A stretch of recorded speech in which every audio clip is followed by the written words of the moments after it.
The school auditorium hummed with anticipation, its polished floors reflecting the yellow sheen of overhead lights. Banners in navy and white fluttered from the rafters, printed with proud slogans: excellence, honor, future. Rows of students in formal attire shifted in their chairs, waiting for their names to be called. Somewhere near the front sat Karim, his hands resting neatly in his lap, clutching the program leaflet like a lifeline. He was 17, tall for his age, with a stillness that often made teachers mistake him for shy. But his stillness wasn't silence, it was survival, the kind that comes from years of watching the world too closely. His name was printed third in the honors section of the program. It wasn't a surprise. He always ranked among the top. Even teachers who forgot his birthday remembered his test scores. The principal took the stage with a smile sharpened by rehearsed warmth. One by one, names echoed off the walls, met with applause that rose and fell like ocean waves. Eileen Yilmaz walked up for the Social Studies Award. She glanced back at Karim and smiled before stepping onto the stage. He smiled back, faintly. Then came the mathematics section. Karim sat up straighter. His name was first on the list. The presenter's voice rang out, and now for excellence in mathematics. She paused, glanced down at the sheet, and hesitated just long enough for Karim to notice. Her lips parted slightly, then closed. Awarded to Maximilian Kruger. A ripple of confusion passed through the room. Maximilian stood, blinking in surprise, and walked to the stage. Karim frowned. He checked the program again. His name was there. Biology, chemistry, physics. Each time, his name printed, each time skipped. At first, he thought it was a mistake, a mix-up.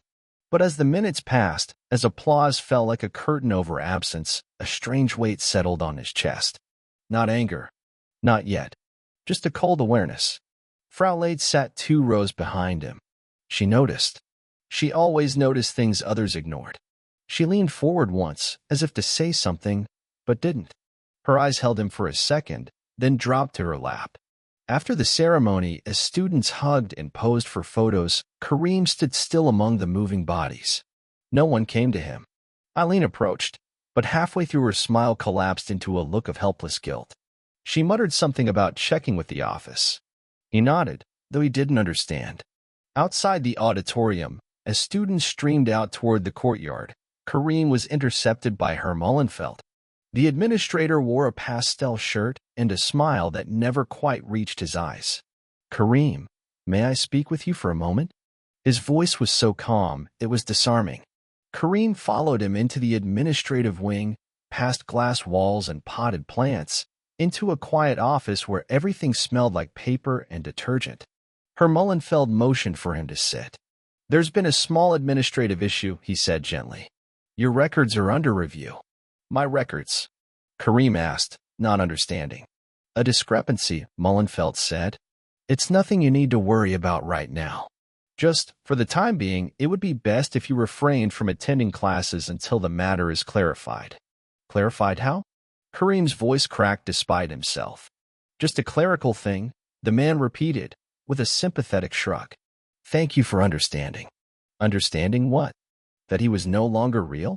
Karim stepped out into the schoolyard, the air sharp in his lungs. Around him, laughter and selfies continued. The building, towering and orderly, no longer looked like a place that belonged to him. He tried to find his reflection in the glass of the classroom windows. He wasn't there. The next morning, Karim arrived before sunrise. The school gates weren't even unlocked yet. He stood outside, hands buried deep in his coat pockets, breathing fog into the still air.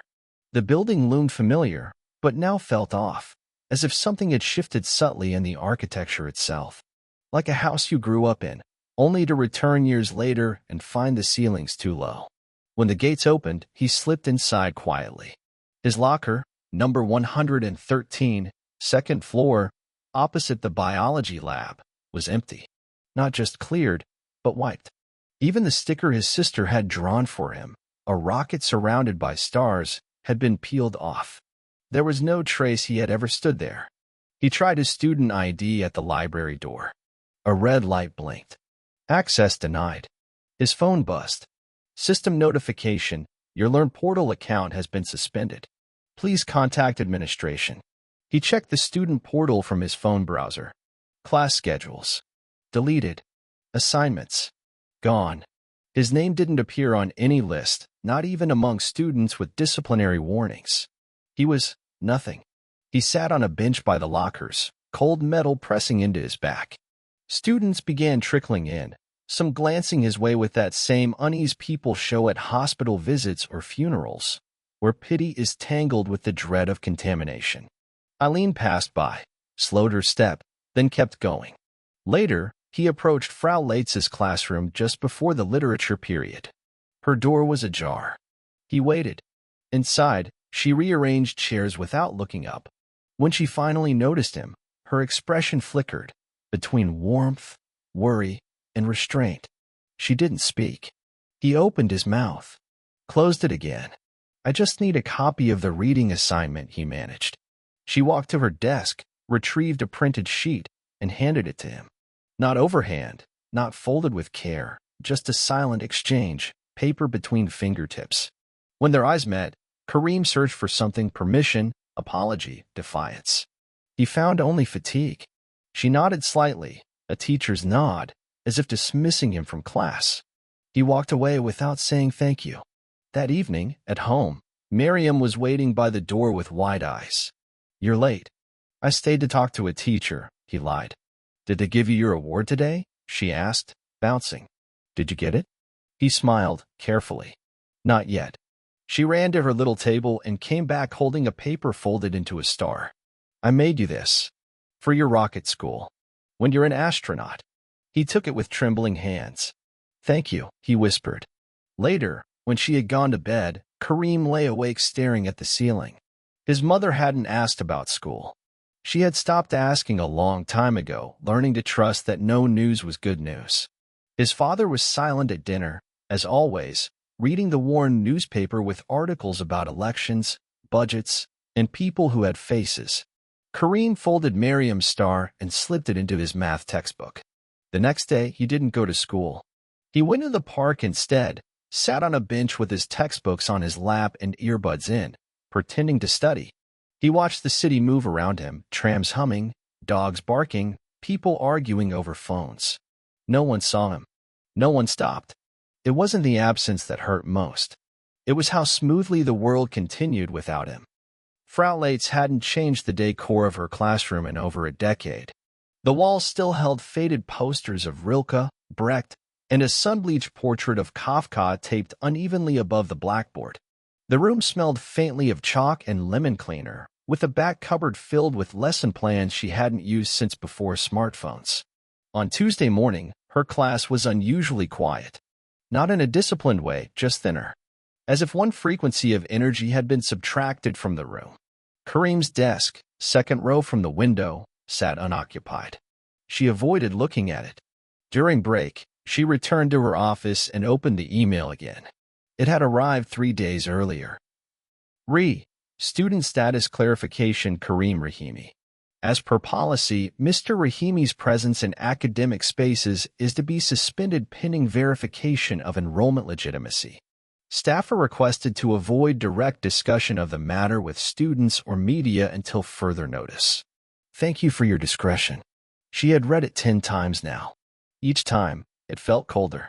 Years ago, she would have been the one writing angry letters, citing Article 1 of the Basic Law, quoting Brecht about silence and complicity. She'd chained herself to fences in '85 over school reforms, led teach-ins during the asylum debates of the '90s. But now? Now she marked essays quietly, signed birthday cards for retiring colleagues, and spent her evenings correcting grammar on mediocre poetry homework. Karim's last assignment was still on her desk. A literary analysis of the Metamorphosis. Gregor Samsa, the boy who turned into something grotesque overnight and became invisible to his family. She read the final paragraph again. The tragedy is not the transformation, but the refusal to see the human within the insect. Erasure begins with the eyes of others. She placed the paper gently back into its folder. Closed it. Reopened it again. Outside her window, she spotted him. Karim sat on the curb just beyond the fence, backpack beside him, a book in his lap. He wasn't reading. He wasn't doing anything. Just existing, as if defying gravity itself. She closed the blinds. Not abruptly. Just enough to make him disappear from her view.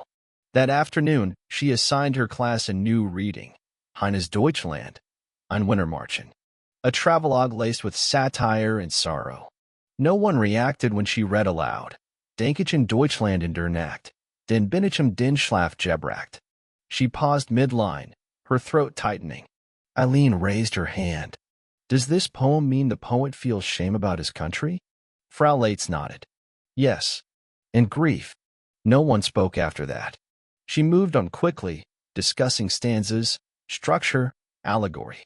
At home that evening, she sat in her kitchen with a pot of tea and a biscuit she didn't touch.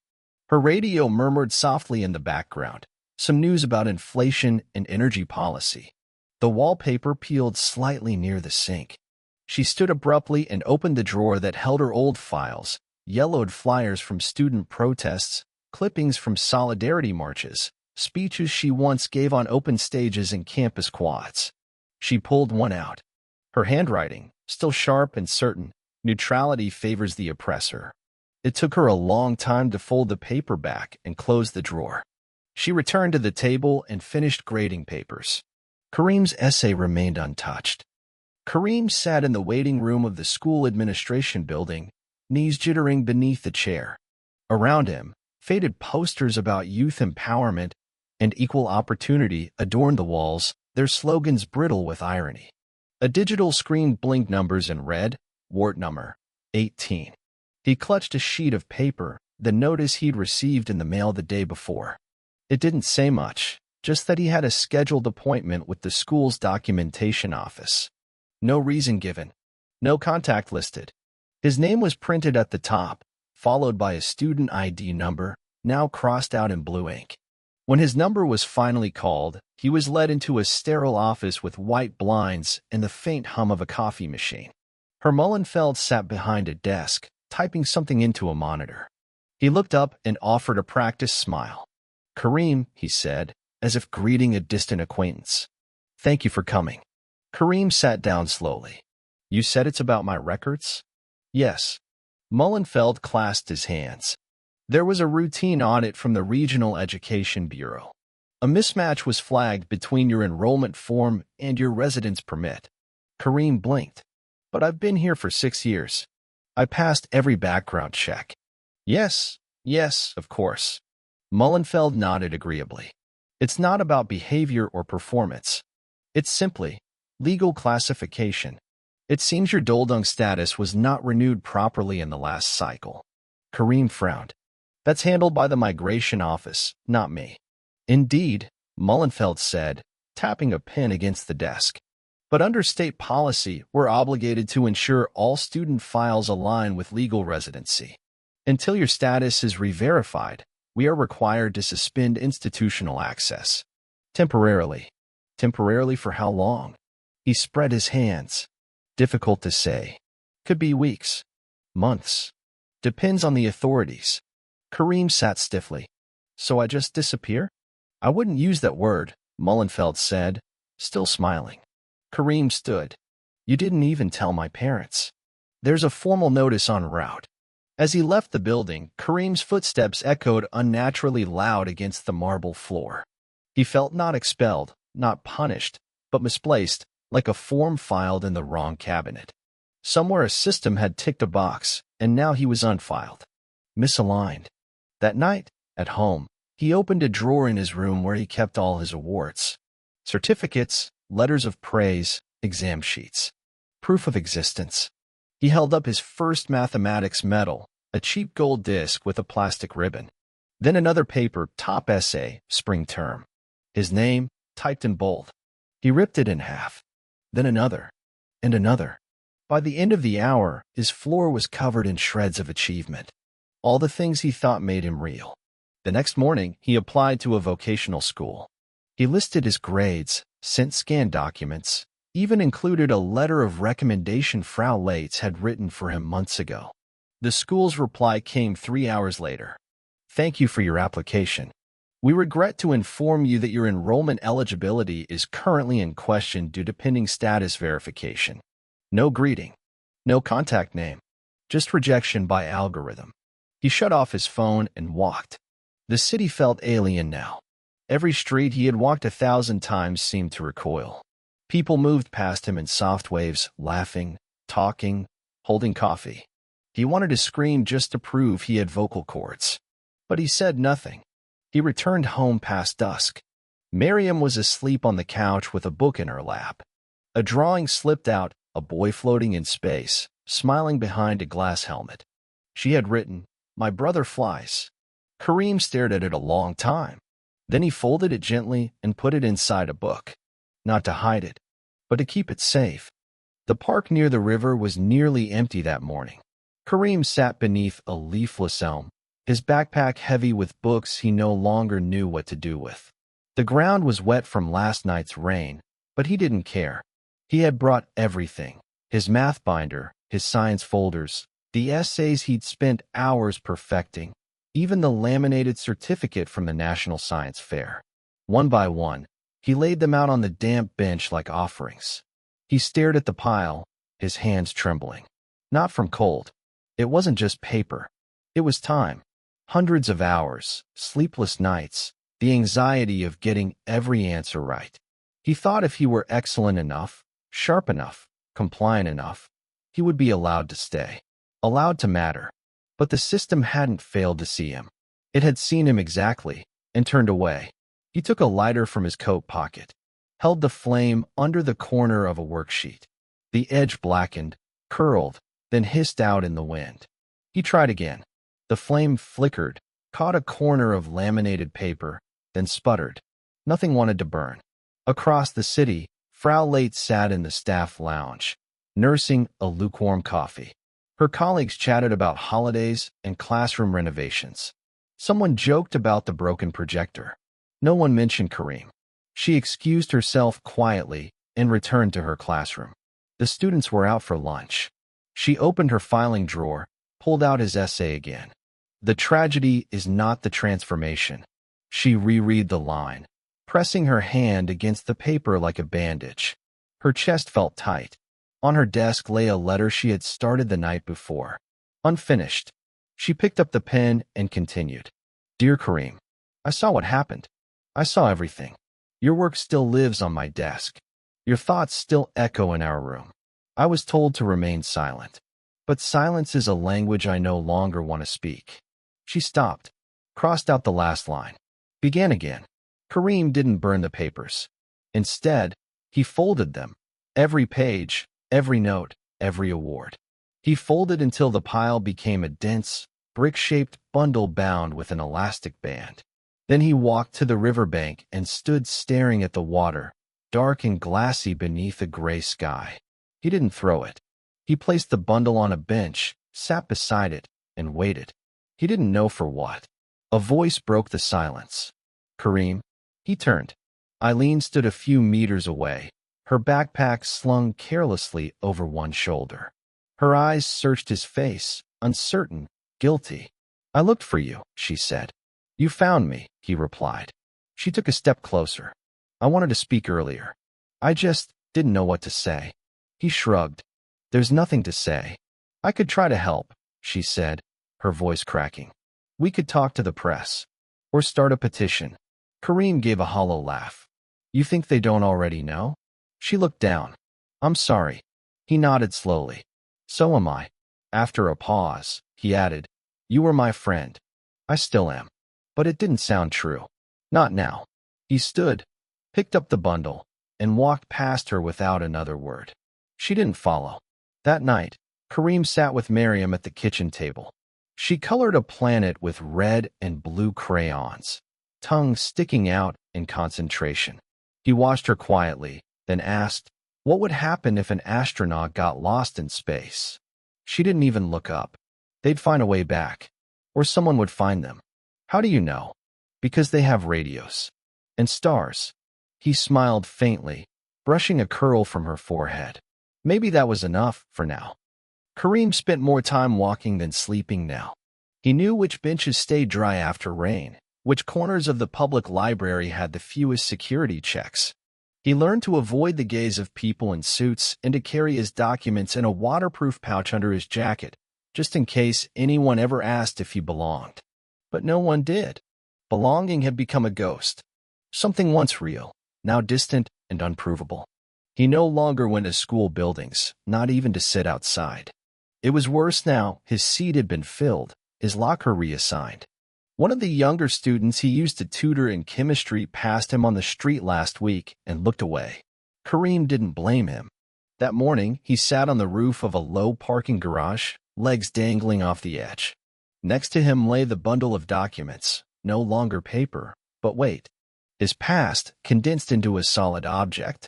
In his hand, a lighter again. And a question.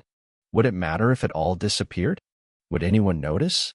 He struck the flame, held it near, and paused. The wind whispered through the concrete. A bird landed nearby. His phone buzzed once. Eileen. Again. He didn't open it. Instead, he turned off the lighter, slid it into his pocket, and climbed down. Eileen found him later that day, near the tram station. She didn't speak at first, just stood beside him as they watched trains come and go. Finally, she said, "My father asked me to stop asking questions about you. He said there are rules, that some cases are sensitive." Karim didn't respond. She added, "He thinks I'm being emotional." "You are," he said. "That's not a bad thing." They stood in silence. Then he asked, quietly, "Do you think I'm still a student?" She looked at him sharply. "Of course. No. I mean, if the school deletes your records, and your name disappears from every list, and your chair is taken, are you still a student?" "You are to me," she whispered. "But the system says I'm not." "Then the system is wrong." He nodded. But the answer didn't soothe him. Not anymore. That night, Karim returned home and opened a small wooden box where he kept Miriam's drawings. Stars, rockets, planets. In one, she'd drawn him floating above Earth, holding a giant pencil like a sword. He stared at it for a long time.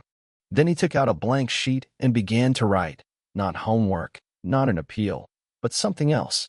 Words came slowly, like muscle memory resurfacing. "I used to believe in the ledger, that if I added enough value, I'd be allowed to stay. But now I see the ledger has no columns. It is a shredder, not a scale." He paused, folded the page in half, wrote for Frau Leitz on the back, then another note, and signed, "Do not speak my name only after I'm gone. Speak it now, while it still weighs something." Across town, Frau Leitz sat by her window, the draft creeping under the frame. Her resignation letter lay half-finished on the table. She'd written and rewritten it 3 times. The system wouldn't collapse if she left, but it would notice her absence. Maybe. She lit a candle beside her teacup, then picked up her pen and wrote one more letter, this time, to Karim. It was early afternoon when Frau Leitz found him. Karim sat by the tracks near the old train depot, surrounded by quiet. Not the kind of silence that invites peace, but the dense, metallic kind that lives near abandoned places. She approached cautiously, her boots crunching on gravel. He didn't look up until she spoke. "I almost didn't come." Karim didn't answer. He stared at the rails. "I thought maybe you wouldn't want to see me," she said. Still nothing. She sat on the opposite end of the bench, her hands wrapped around a plain brown envelope. She extended it, gently. "I read your essay again," she said. "Twice." He took the envelope but didn't open it. "I failed you," she added. "I told myself I was protecting my job, that it wouldn't make a difference. But that's not true. The truth is, I was afraid." Now he looked at her. "Afraid of what?" he asked. "Of admitting that I became the kind of person I once protested against." Karim lowered his eyes again. She stood slowly. "I'm sorry, not just for what happened, but for saying nothing while it happened." Then she walked away, her coat flapping softly behind her. Karim waited a long time before opening the envelope. Inside was his essay marked in red ink. In the margin of the final paragraph, she had written, "This is more than analysis. This is testimony." Below it, her note. "You are not erased. I saw you. I remember. I still do." Something cracked inside him then. Quietly. like a frozen river beginning to thaw. He pressed the paper against his chest and let the wind bite his face. His eyes burned, then overflowed. Not in rage, not in grief, but in the strange relief that comes from finally being seen. That evening, back home, he placed the essay in his drawer, next to Miriam's drawings. She came in moments later, dragging a pillow behind her. "Can I sleep here tonight?" He nodded. She climbed into his bed, curled against him like a question mark. "Are you sad again?" He thought a moment. "I think I was," he said. "But maybe not right now." "Good," she murmured, already drifting. He listened to her breathing until sleep caught him too, like a hand finally loosening its grip. The next morning, Karim woke before dawn. The streets were still empty. He walked to the edge of the city where industrial silence met the first light. He carried nothing but a sheet of paper, the essay, and a bag with 2 books. He didn't know what tomorrow held, but he had something now that no system could erase, a witness. And that, he was beginning to understand, might be the beginning of everything. Spring came slowly that year, hesitant and shy.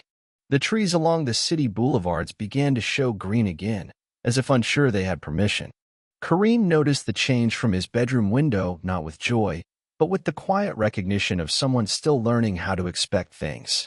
He no longer walked to school gates. He walked past them, past old routines and familiar faces that no longer turned toward him. But he didn't avoid them. Not anymore. Each morning, he took Miriam to her primary school, holding her hand as she skipped along.